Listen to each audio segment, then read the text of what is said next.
Bonjour, nous nous intéressons aujourd'hui à la rémunération des gérants majoritaires de sociétés SARL. Donc gérant, ça veut dire que vous dirigez effectivement sur le papier la société. Majoritaire, ça veut dire que vous avez plus que 50% du capital, donc de 51% à 100% du capital de votre société.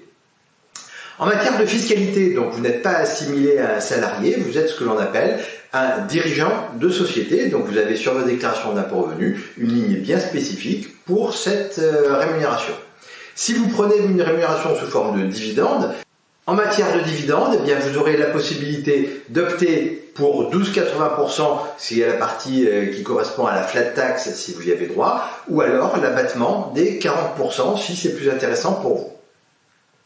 En matière de cotisation sociale maintenant, et c'est là que ça change beaucoup par rapport aux autres formes de société, vous avez une rémunération qui va être soumise aux cotisations sociales des gérants majoritaires de société. Donc c'est une cotisation TNS, travailleurs non salariés, qui correspond à peu près à 45% de la rémunération que vous avez prise.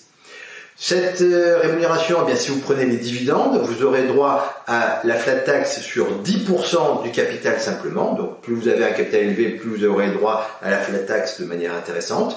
Et puis si vous avez pris plus que les 10% du capital, eh bien là, le surplus sera considéré comme une rémunération de gérant de société et soumis aux mêmes cotisations sociales des 45%. Et donc là, ça ne devient pas intéressant du tout.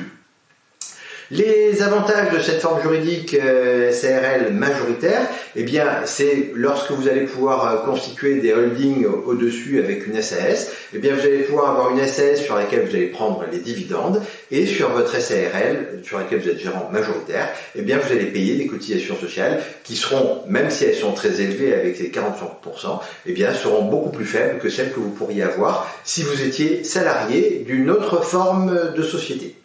Vous avez des questions concernant la gérance majoritaire de la SARL, vous n'hésitez pas à questionner le cabinet, c'est avec plaisir que nous vous renseignerons. Vous avez apprécié cette vidéo, eh bien vous la likez, vous la partagez très largement autour de vous, et pour ne manquer aucune actualité, eh bien vous vous abonnez. À très vite, au revoir.